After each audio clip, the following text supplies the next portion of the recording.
Hello everyone and welcome to day 34 of 100 Days of Code in IoT Challenge. Today we're gonna have a coding session and I'm gonna implement futures/promises system on ESP8266 so we can make possible a simple and easy chaining of asynchronous non-blocking operations in our programs. So yeah, let me show you how to do this and let's move to the code now. Okay, first step today is going to be create a new project.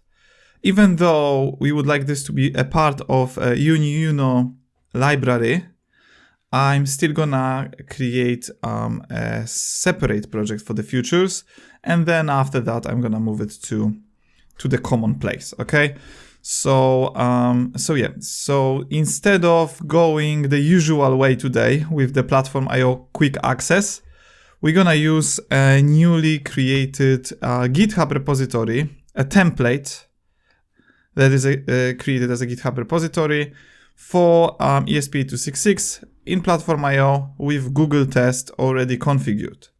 Something I created to speed up development again, right?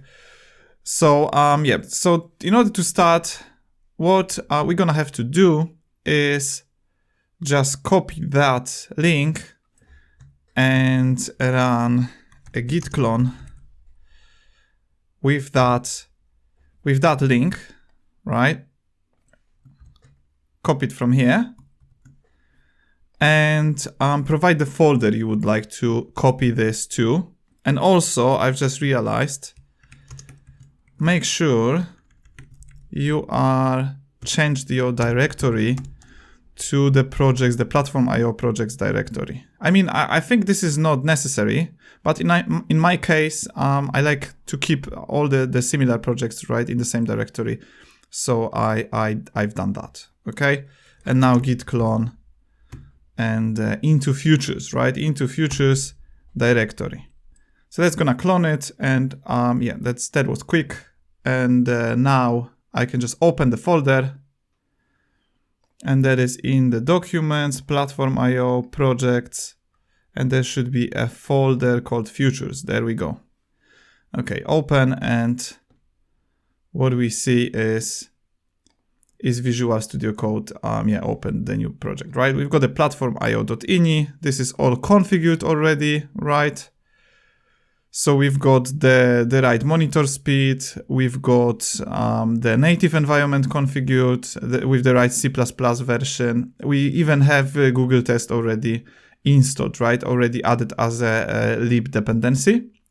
And regarding the version, it's gonna be me to keep this up to date inside the template, right? And also, you probably noticed there is the file system switch to little fs as a default one. Even though we're not gonna really use it today, it is there. So if you want to start your own project, I suggest just going to my repository, link in the description, or just, you can just copy the command from the description of the video. There's also a git clone command. You can just copy paste and start your project. Cool. Okay. So yeah. So that was a quick introduction. And now what we're going to start with is to maybe let's remove main.cpp for now, because we're not really gonna be doing, we're not really gonna be building a project with ESP8266, but more like a library. However, we're still gonna write the tests to test it. First, maybe natively, but there's gonna be also a test if I have time today. If not, tomorrow I will do the test with the ESP8266 environment on in Node MCU v2 as well, right? Cool. Okay. So anyway, we're gonna start from the desktop tests, where we have everything configured, everything initialized already, right, from the template. So I don't even need to really open setup.cpp. The only thing I need to do is to create a file, a test file that I'm gonna call maybe future test for now, future test.cpp. So that's how we're gonna start. Okay, cool, right. And now before I move into that subject of what is the future / promise, and how to deal with them, how to actually implement the code to run the code asynchronously, right? With the possibility of chaining instead of like, you know, the callback approach that we used to do, right? Cool. Right. So before we do that, let's consider this case. Okay, let's consider this case. I'm gonna define 3 functions. So we will have something like a function that returns int. It's called fn1, and it doesn't take anything. Okay, it doesn't take anything. And let's say that just returns some value like 2. Okay, let's say it's 2, right? So that's the first function. And now the second function. The second function is going to return, maybe let's do, let's make it return int, but this time is going to take an argument. I'm gonna call it val, and the type of that argument is int, right? And what it's gonna do is to maybe multiply it by 3, right? Whatever. And the third function, that is also gonna take, it's not actually gonna take, it's not gonna return int, but let's see, it returns boolean now, but it takes int. And what it does here is just the modulo division by 2 to check if this is an even number, right? Not the odd number, even number, if there is, if modulo 2 is 0. Okay, and finally the last function, let's say it doesn't return anything, right? So it's void, but it takes boolean as a value. You've probably noticed a pattern in here. I'm gonna get into this in a second. So yeah, let's do here. So what we do, we just take boolean, and because it's a void, you know what? Let's do something like std count. So that's like serial print with C++, because we own a native environment, so we should have the access to that, although not without IOStream header included. Okay, so std count, and what we're gonna do is to check if this value is true, then we're gonna just print out true, otherwise we're gonna print out false. Right? So yeah, so we've got these 4 functions, and yeah, as I said, you probably see a pattern here, and there is a pattern. I have defined the interfaces of those functions in this way on purpose, but before we get into this, let me just quickly define something, maybe just call it test. It's not important at the moment because we're doing some small experiments here. And in the body of the test, let me now show you this pattern, right? So the pattern really is, if we call fn4, and as an argument we pass fn3, and as an argument of fn3 we pass fn2, and then going on with fn1, that doesn't take anything, right? This code should compile and execute, okay? It should compile and execute, and let me just prove it. However, I've just realized there is something missing. We need to, is it gtest? Yeah, gtest.h, right? For this macro to work, we need to include Google Test here. And that, and also, yeah, that's something I've actually just done. So putting this inside the brackets, okay? Right, and now remember, you need to go to the command line from here, from the PlatformIO. Otherwise, the PlatformIO commands are not working. And I'm just gonna run pio test, and let's see what we get. There we go. Yeah, the second test failed because the embedded ones are not existing, and because I don't have ESP8266 connected, that failed. You know what? What we could do, is to use the environment flag is -e native, and that ensures we just run the test on native, okay? And if you look at the output, we can actually find a true string in here. You know what? Let's add maybe 2 new lines in here. So we should see this in a better, the output should be actually better. Yeah, that should be like that.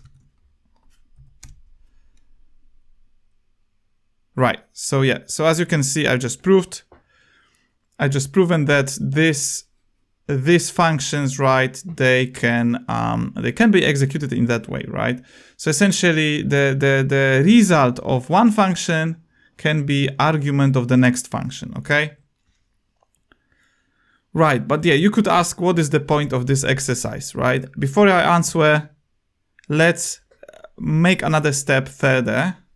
But this time, what I would like to do is to think about instead of, you know, a function that just, you know, returns some value, takes a value and returns another value.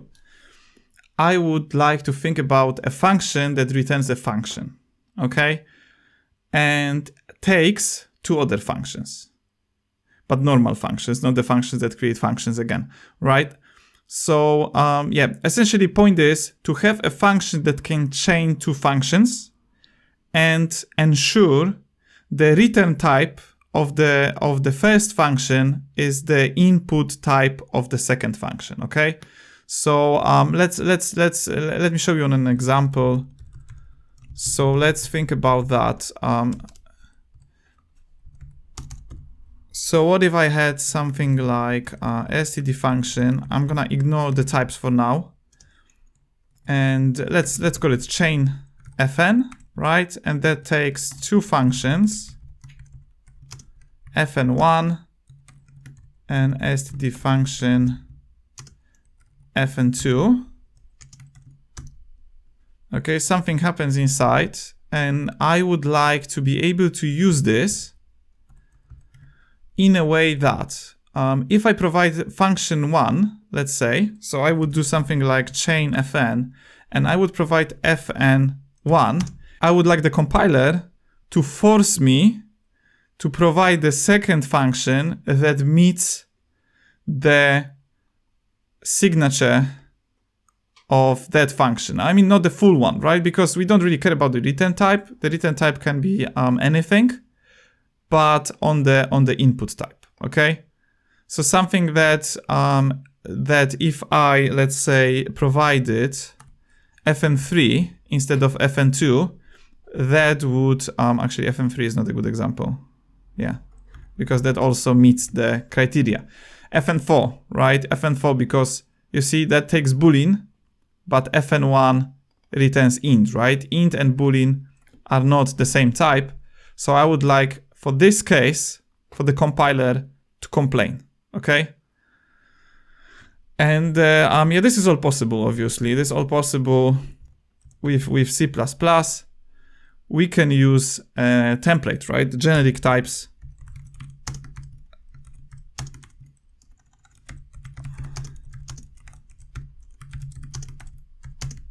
We need 3 generic types.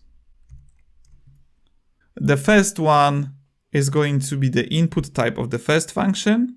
The second one is output type of the first function and input type of the second function, right? So the U in that case is going to be common for those 2 functions, right? But differently. It's going to be common in a way that fn1 returns that type, but fn2 takes this type. And V is just the return type of fn2, okay? So let's start from defining these types here, okay? So we've got a function that returns U, but takes T as an argument. And here we have a function that returns V, but takes U as an argument, right? So you see, this return type is an input type for fn2, okay? And now let's think about what would be the type of the function that we would like to return from this chain function, right? We would like to merge those two functions, fn1, fn2, and to merge them it's like adding them up together, right? It's really like doing something like you have u and t plus you have v and u, right? And what would be the result of that operation? So if you look at that, what we have here in common is the u here and the u here, and they actually cancel each other. So in that case, what we could do is move a v in the place of the cancelled u and keep the t here, right? Because that u also has been cancelled. And at the end, we're going to get something like vt, right? I hope you see the pattern in here, right? So the u cancels out in here and in here. And then what's left, right? What we've got left here is the v as a return type and t as an input type. And we essentially do something like that. And that's how we get vt. Okay? Right. So this is our merge type at the end. However, what we still missing is the body of the chain function, right? And to chain functions with the C++ lambda is pretty straightforward. What you're gonna have to do is to just return C++ lambda function that captures those two functions, those two given functions here, right? Then we would like to make sure that the input type of that lambda function that we return is the same as the input type here. And that input type is t. So I'm gonna define it as an input argument called input type t, right? And inside, because this creates a completely new function. And that new function still needs to call those two functions inside. And that should be pretty straightforward, because what you're gonna have to do is to run fn2 and fn1. And fn1 is gonna be called with the input, right? Because this is what fn1 takes, right? If you have a look again at this signature here, the t is the ultimate input type. This is where the input is passed, right? Then output of fn1 is u. And that u is passed to fn2 as an argument straight away, right? It's passed straight away, as you can see here, and as you can see here, this is a u, right? And then the ultimate output type of this whole operation in here is gonna be v, because fn2 is v, the output type of fn2 is v, and also std function, this function that we returns v, right? And now to test that, what I could do is to use those functions that we have here. I'm gonna do some copy pasting those. So let's think about the function. Maybe let's do 2 and 3 for now, because there's gonna be a problem with void that I'm gonna show you in a second. So we start from fn2, fn3. And what we would really like to check is if, let's say we have fn2, we pass some value, and then depending on the value, we would like to get either a boolean, either true or false, right? If it's an odd number, then we want to return false. If it's an even number, we would like to return true. So we could test that. We could test that easily, right? And to test that, let's create a function out of two other functions. So I'm gonna do chain fn, and then instead of just passing fn2, fn3, what we're going to do is do something like that. So just copy the whole function after the capture symbol. So like that, just passing them straight away, okay? So that's our fn2, and that's gonna be our fn3. like that. And that should create a function out of those two functions. However, because they are lambda functions and we have this std function that we use as a general type, unfortunately, we're gonna have to specify those generic parameters. It's the compiler is not gonna guess it for us. There is a way to do that with the meta programming, but that would introduce too much complication at this point. So we're gonna just, we're just gonna write this a few extra bits, which is essentially int, and boolean, right? As for t, u, and v, int is the ultimate input type. Then the second int is the output type of the first function and input type of the second function. And boolean is the ultimate return type of the second function and of this entire thing, right? And we probably can even have a look and see, right? So we have bool as an output and int as an input. You remember I've just done this addition, right, operation on those types, and now IDE has done it for me and it shows it here in the form of std function, okay? So we've got that function, and now we just would like to check if this really behaves like we would expect it to behave. And that behavior would be asset equals. And if I pass, let's say 2 to that function, I should get an even number, right? Because 2 times 3 is 6, right? And 6, if divided modulo by 2, gives 0, right? And then the second assertion that I'm gonna do is gonna be fn3, and that should give us false, because this is an odd number at the end. Okay, right, so hopefully these tests are gonna pass. Let me verify it. Yes, there we go. So we got this working and the merge was successful. We could, add more examples here with those merges, additions, and so on. Okay, but I'm not really gonna do it now. Cool. Yeah, before we move to the next step, let me just quickly show you something with this addition, because that addition, this can continue on and on, right? So you can chain the functions, two functions in here, right? And then this function that you get as a result, you can again chain it with something else, right? So you can continue chaining and really like adding those functions to each other, right? So let's have a look. So let's say we have a type, let's just stick to what we have. So we have u and t, and then we would like to add it to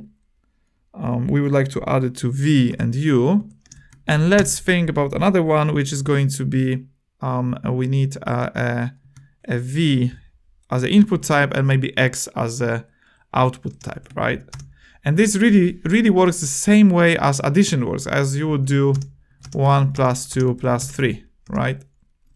If you do 1 plus 2 plus 3, it doesn't matter which part you add to each other first, right? You can add 2 plus 3 first and then add the remaining 1. You can start from 1 plus 2 and then add the remaining 3. It doesn't matter, the result always going to be 6 in this case. And this works in exactly the same way. So let me prove you that, right? So we're going to start first, we're going to start from here. So if we add ut to vu, we're going to get vt plus xv, right? And we can add those, again, because v is the same, right? It cancels each other, and we're going to get xt. And this is the ultimate result. If we go the other way, so I'm going to start from adding vu to xv, right? We're going to get something like ut plus, and we have, you see, the v cancels each other, so we will have something like xu. And after addition, we're gonna get exactly the same result, right? xt, because u's are gonna cancel each other, right? So that works in exactly the same way as addition in maths. So you can really add the types of functions like that, okay? Cool stuff. Right, so now let me show you what happens if we try to use a void type, because void type is a bit problematic. So instead of going with the with this function, with fn2, I'm gonna go for fn1, but pass it as a callback, right? So something separate really.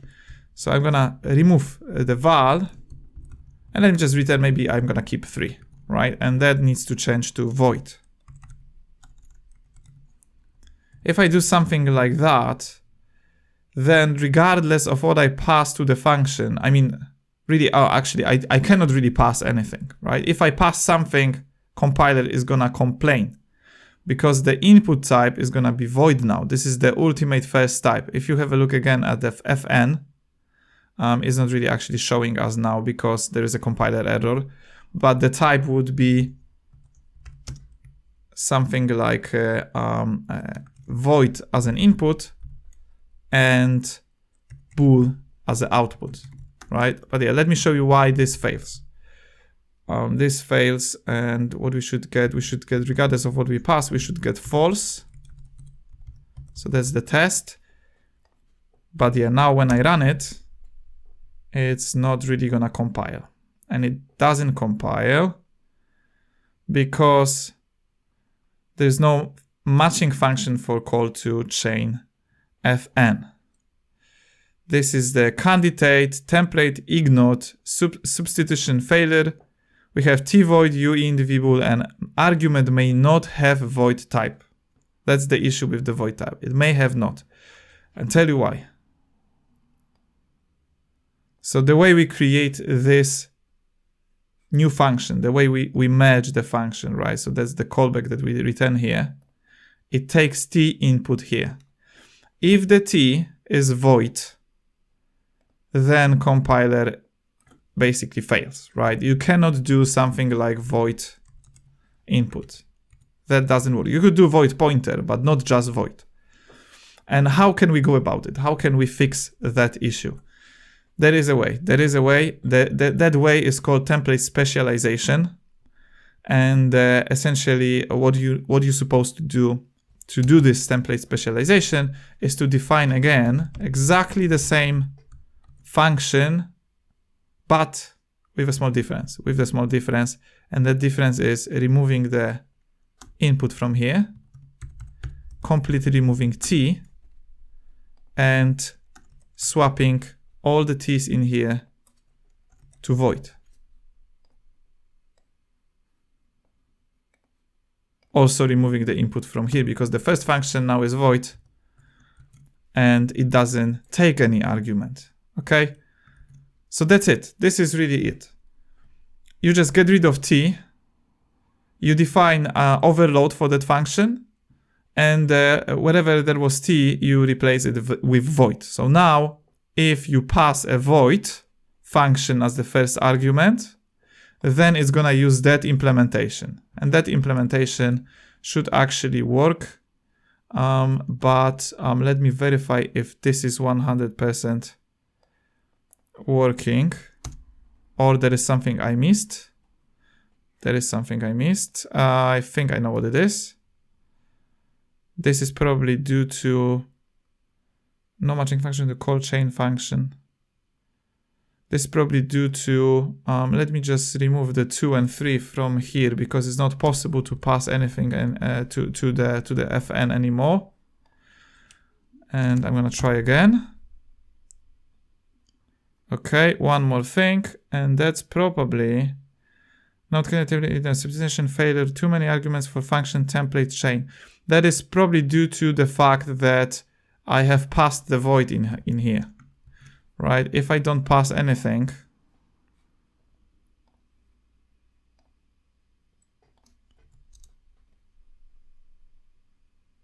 yeah, if I don't pass anything, that this is what we get. Okay, so that's essentially the template specialization on the function level, right? Come on, I don't want to go to the debug console. Cool. Right, so now we got this passed and we have 2 falses. I mean, there is no point in having a second assertion because we can't really pass any value to fn, right? Cool. This could be also done in a slightly different way, where you actually could pass the void in here, But let's keep it like that, because this is not really a main subject of this video. It is helpful though, and you will see why. You will see why, because the chain function is the functionality that we're gonna need for chaining the futures. This is like a core functionality for chaining the futures, because if you imagine the interface of a future of a or a promise, you would think about something like that. Let's say you have make HTTP request, something that happens in a non-blocking way. It is executed on the loop, right? Inside the on ESP8266 in the loop, as long as it retrieves some data or some other operations with Wi-Fi are done. It's just happening there. It just collects all the data, and when it's ready, it stops, right? It just returns something, right? So it's like, it has like two states, right? It has like a pending state where it's just, loading the data or do something. And when this operation is done, we don't have a pending state anymore. We have something like a ready state or resolved state. And that resolved state just, informs us that this promise has been fulfilled, or like this future has been achieved, has been done, right? Cool. So let's say we have something like HTTP request, make HTTP request, some parameters you could pass inside, and then you could do something like and pass a callback that takes our response,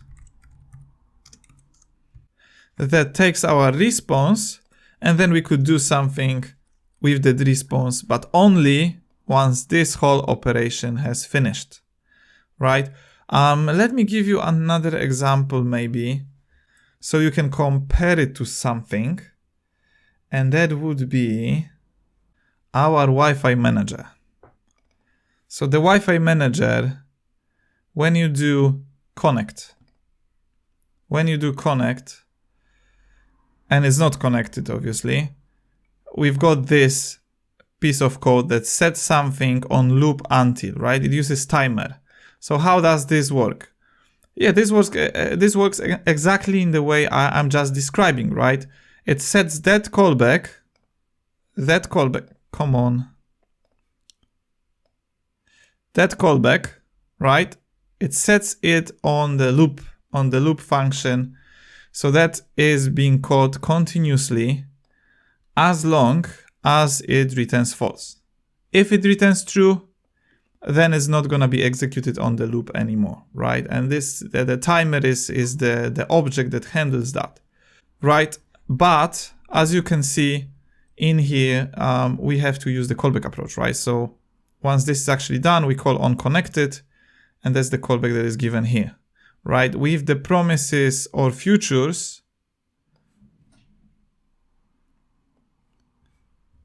you have a nice interface, and that nice interface would be this, right? Would be and then, or that could be like connect to Wi-Fi, and then, right, do something else. We could do something else, right? So this callback would happen only if we are connected to Wi-Fi, or like once the attempt to connect to Wi-Fi is done, right? And that could go further. This is pretty cool about that, right? So with that interface, you can do again and then and do something else. And even better, instead of passing a callback like I did, you could pass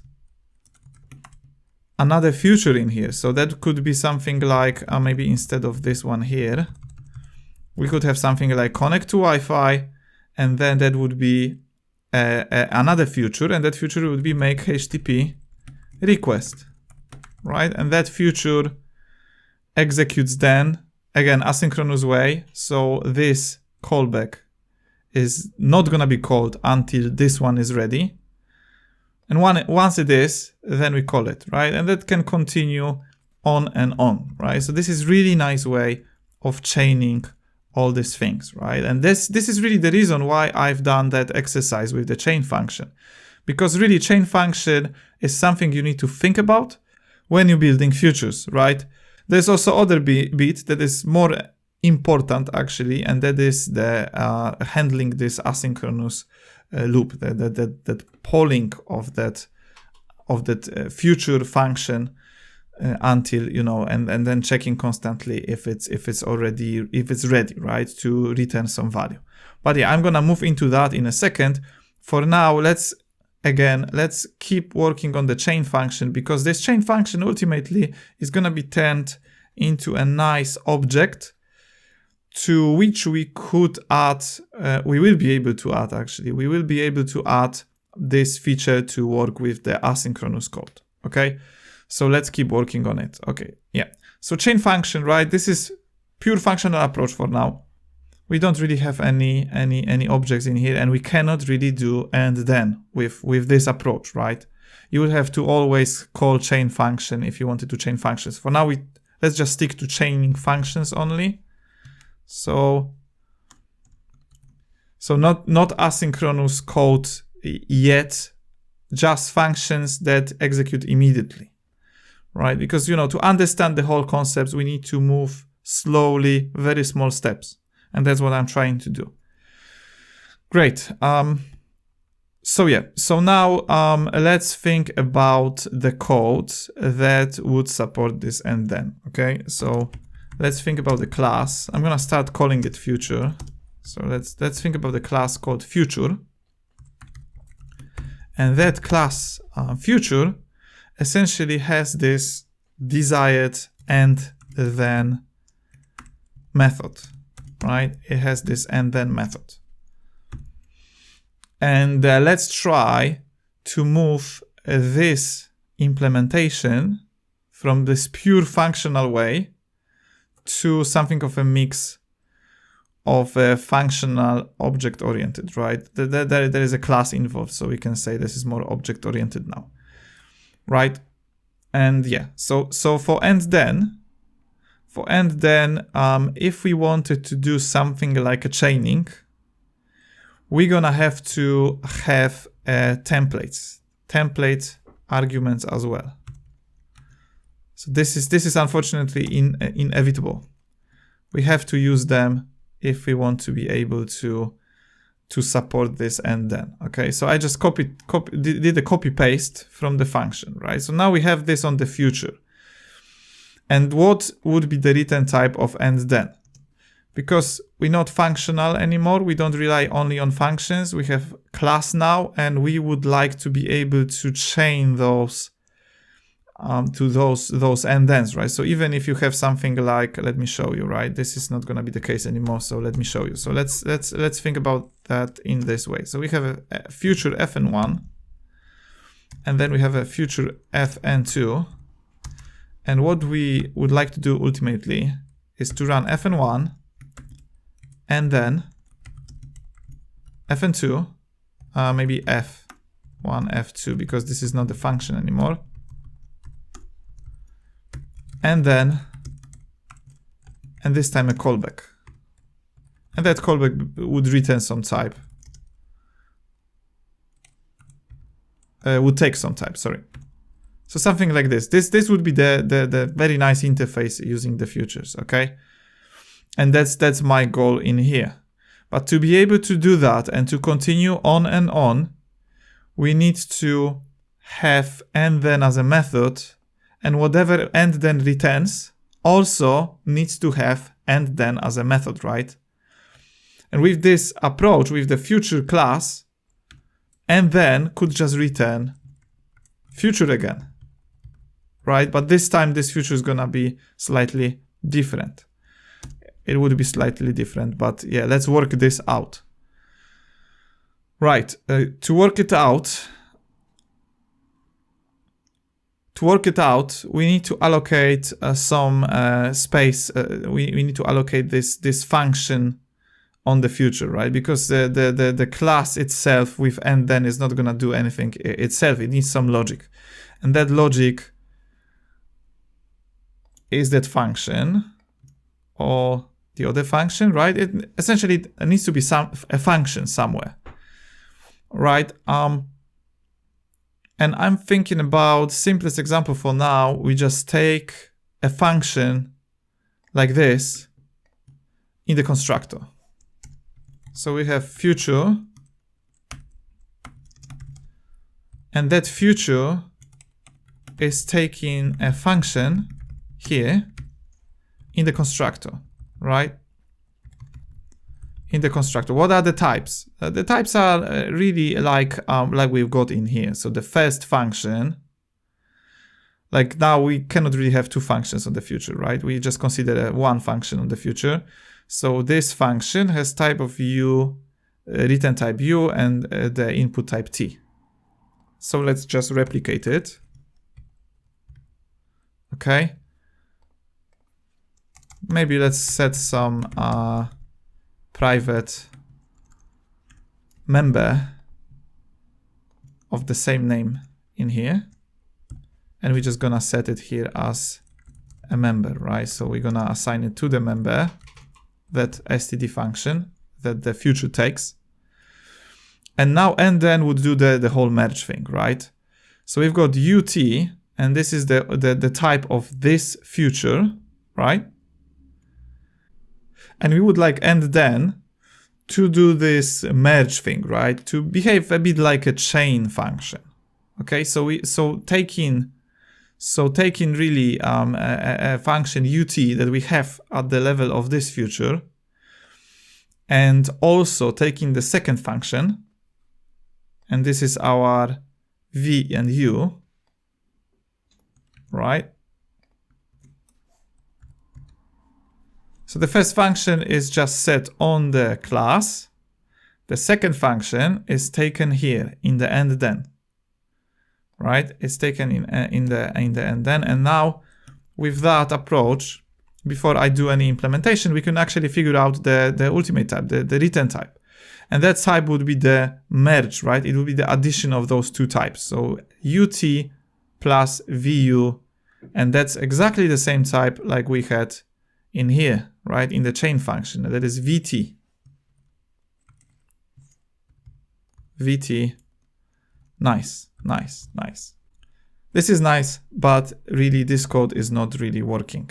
It is not really working, and let me tell you why. If you define a future here, now you are supposed to provide the types, okay?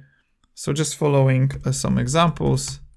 The first one from from when we tested the chain function, we're gonna have a future that takes int and int, right? And the second future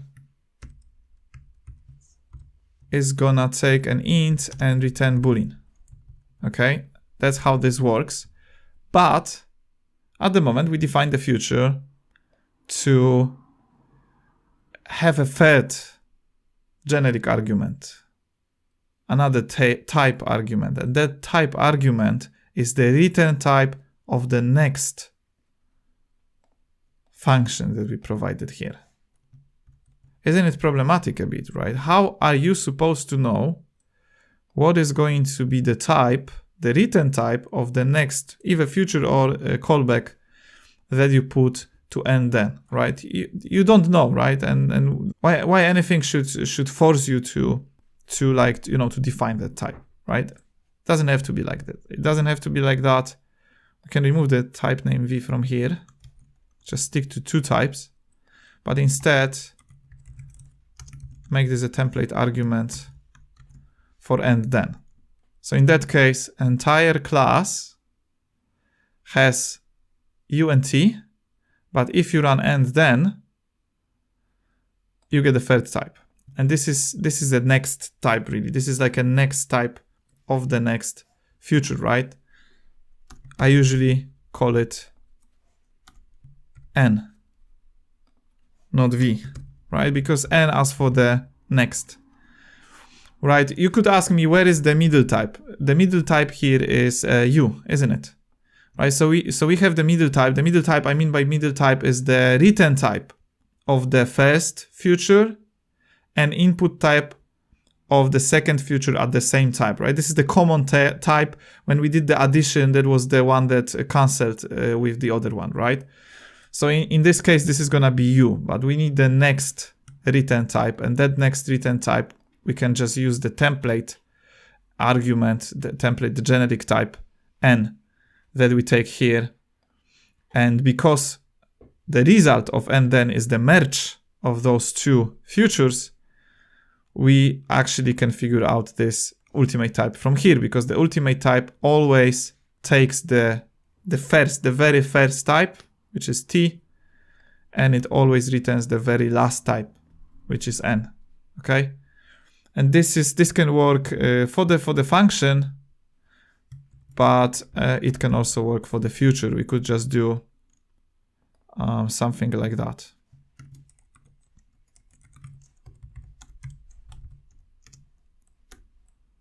But I think this is gonna be the other way around, right? Because the first type is the input type, right? And that would be f2.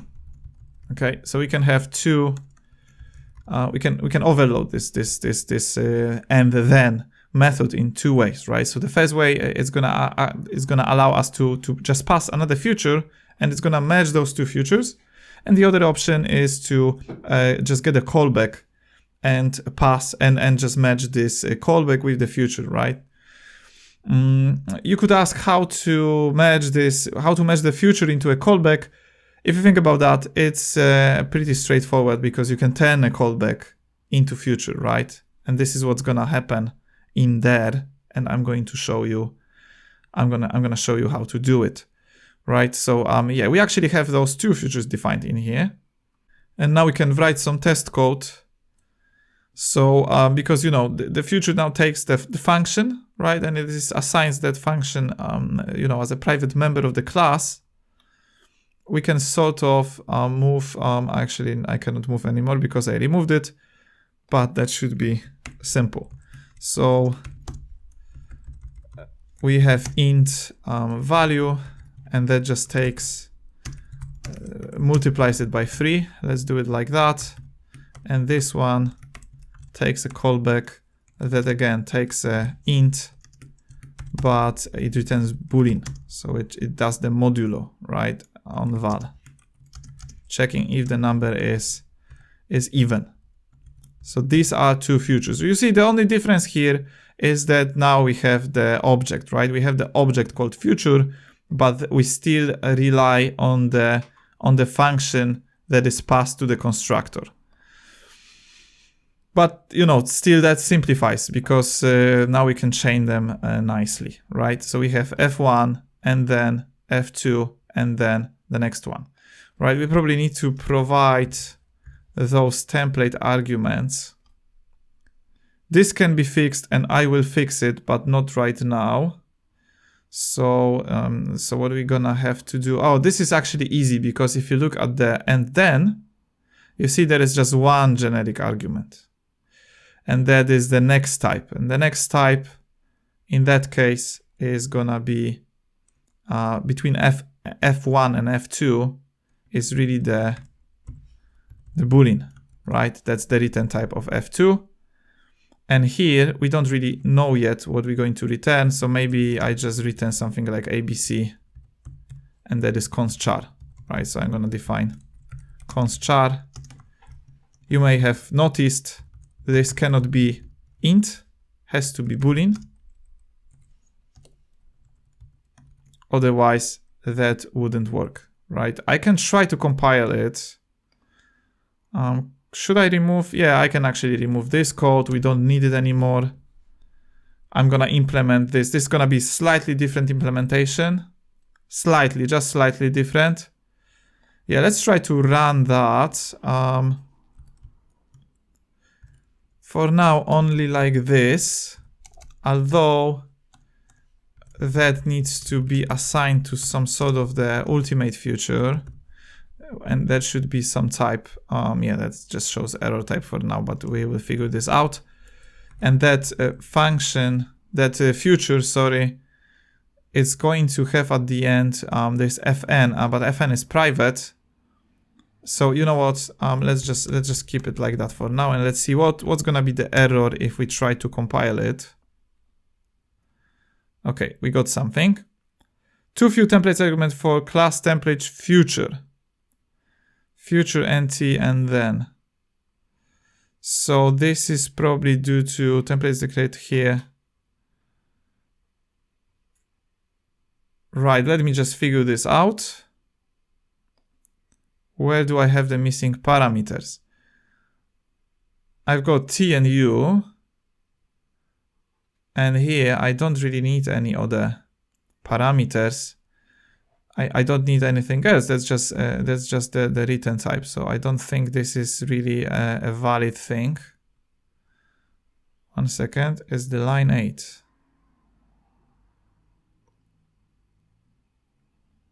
Oh, okay, I see now. I see now. Let me just fix it. This is not the function, obviously, right?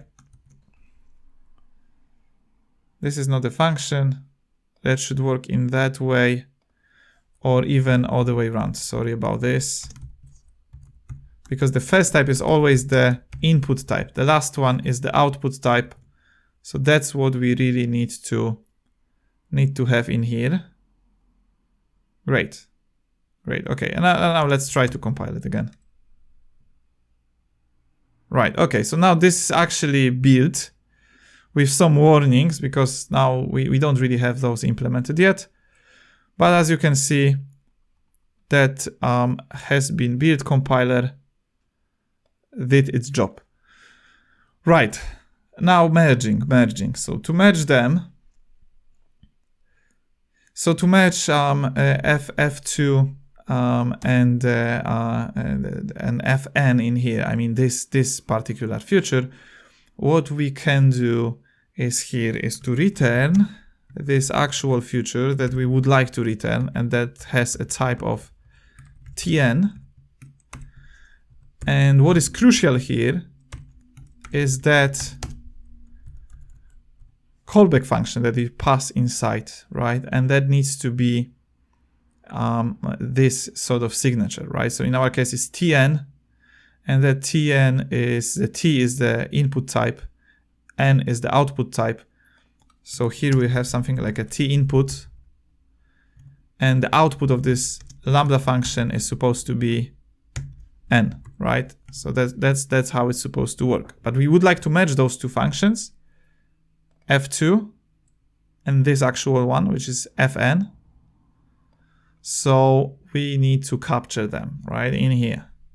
To capture them, I can do something like let's do maybe something like that. Auto F1 equals this.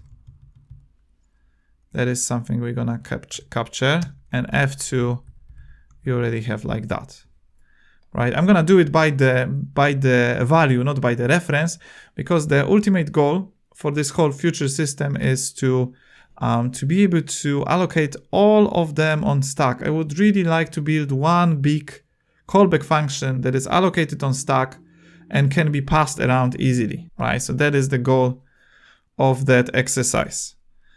Cool. So yeah, F1, F2, we've got it here. Right, for F1, we cannot really access Fn because it's a private. I could either make it public, which might be actually the simpler solution. So okay, so let's make this public. So we've got Fn, and because of that, we have Fn in here. You know what? This doesn't have to this doesn't even have to be F. We don't really need to capture the whole thing. We could just define something like we could even do something like that. So Fn equals this Fn. So now that makes it slightly easier, right? And inside this this callback function, we would like to run first of all f2.fn and that will take just Fn input, right? Very similar to what we've already done.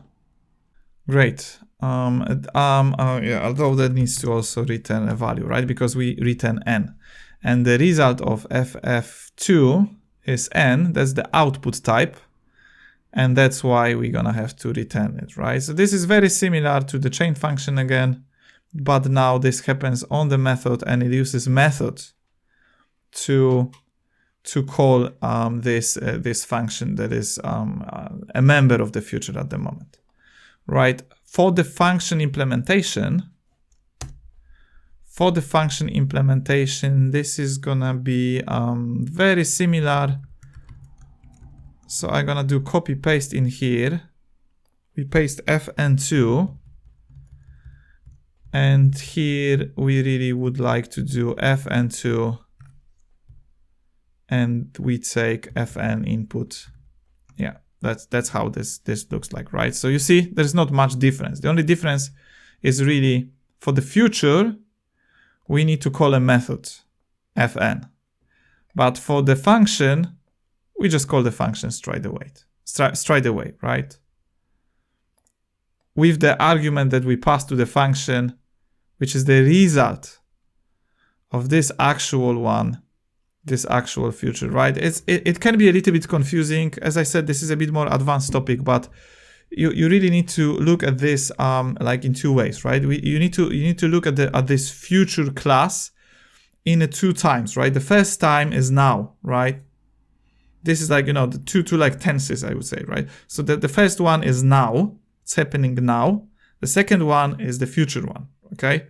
The now one is this std function at this point of time. When you define and then, you get as an argument a second other different future object. And what you do, you return a different future object, right? Which is the combination of those two. So the one that you get as an argument and the one that you have, the one you're inside in, right? Because at this point you are really inside this particular object, right? You merge them together, and this is how they are merged together. They are merged together by capturing this now object function and this other object future, and that really returns the future object, right? The future object, which is the combination of those. And the way they work is it uses the actual now fn function that is called with the input, right? That's the callback in here. And the result of that is then passed to the other object, method fn, right? The method fn. Yeah, as I said, a bit confusing. It's good to download this code and maybe study for yourself, right? And again, the difference to this one is just, you know, on the fact that here, because we operate on object, we need to access a member of that object.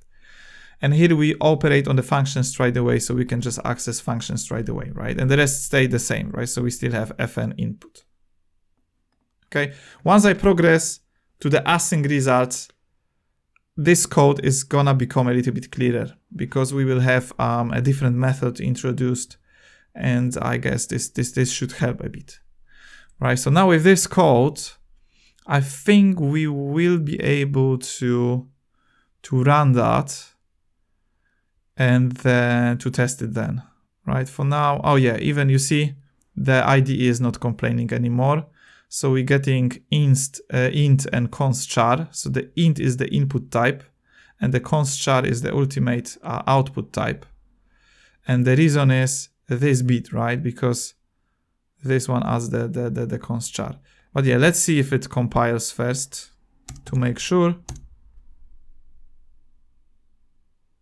Right, it did compile. It's just complaining about something missing. Oh yeah, initialize lambda captures C++ extension. So that was my mistake. Let me fix it. That's what you need to do. Just separately that needs to be done. Okay, but it doesn't really change anything. So now there should be no warnings when I run this. Yeah. Now there are no warnings, right? It passes. It passes, although we don't really know if the result of this is really working as the type suggests here. So what I could do is to write a simple assertion again. that assertion is gonna be quite straightforward, because what we are supposed to do is to just run fn with like any number, and we should get ABC regardless of what we pass inside. So let's see. Yeah, there we go, right? So that works. And I guess, like, you know, regardless what you pass. You know what we could do here, instead of doing Boolean like that, we can check if this Boolean is, if it's true, then we do true. If it's false, we return false. So what we can do is to check, like, if it's 32 at the beginning, and that maybe 32 is too much, but what are we checking? If the, okay, so for 2 should be true, and for 3 should be false, as I see, right? Because 3 times 3 is 9, and 9 is an odd number. So going with that approach, yes, that works, right? That works. If I try to break the test, that should complain. Yeah, and this is complaining. Yes, so yeah, so as we can see, these values, yeah, okay. Okay, cool. Cool. So yeah, this is how this is all chained. Right, and yeah, so this is it on the chaining just the functions and these simple futures, right? Because at the moment we have like immediate futures. That future is being called immediately. This is really just still a representation of this function chaining without really any futures logic. Okay, but I think this is, for today, this is way enough knowledge, right? I see this might be confusing to someone, because like thinking in those terms where you have one future, another future, you combine them, you need to think what's gonna be the next one, and you know, merging all these functions, lambda calculus and all this stuff. So I'm gonna stop here for today, and tomorrow we will think about using the async result. So I can quickly tell you what do I mean by this async result. So basically, that function, right? That function is really the function that is supposed to be called continuously until it is ready to return some result, right? So that function, really the return type of that function would have to, like, if we wanted to, like, you know, our goal is to have a nice non-blocking futures that you can chain with each other. Sort of functional approach. There is some objects involved, but this is more like functional approach, because we really want to build one big callback, and you would like everything to be allocated on stack. So this is just my opinion, but the solution I see for those futures is gonna be the poll type futures, right? Where you have the poll function that is like continuously called, right? Just polling that function, we continue polling it. And depending on the result from that function, we can move on to the next element in the chain, right? Because like we have elements, we're gonna have those futures chained together and just going to the next element of the chain, right? The next bit. So so for that, yeah, think about the case where the return type of that function that you're supposed to pass in here is not really just a value, but it's sort of like used with some sort of the container where you can set the state or the status, right? So you have something like let's just consider two cases for now. So we'll have pending type. That means I don't have a value yet. Just continue calling me until I have a value for you. And resolved state or ready state. And that means, okay, I finished. I have a value for you now and you can move on, right? So for this whole future thing, this whole big callback we're gonna be composing, this is gonna be the signal to move to the next to the next future, to the next element in the chain, right? So I got the result from this one, I'm gonna move to the next one, and now I'm just gonna keep polling the next one until I get the result, right? And to just clarify, this is really gonna apply more to this approach with the future that is being passed to and then, but doesn't mean it's not gonna work with this one, which is a very specific type of future. If we're gonna go when we go with this async result approach, this is a very specific type of future. This is the future that has the result. It's like in ready state immediately, right? So once you set this callback function, it's immediate, right? So if you have like you have a future and the callback chain together, the callback is basically waiting for the result from that future. Then you keep polling that future, and when the future is ready to return the output, then the callback picks it up and just do something. But yeah, we're gonna go like much further, right, in the details, like in depth of this subject tomorrow, right? For now, let's just have a look at that, like get familiar with this code, try to understand it. All the links in the description of the video, also links to how to install PlatformIO, all the plugins that I'm using, and also you can find there the list of all the days and the challenges I did during those days. Cool. Okay, so that's it. If you are interested in this type of content, you find it useful, and you would like to stay up to date with my channel, press that subscribe button over there, and you will start getting notifications whenever I post something. Cool. Cheers and bye.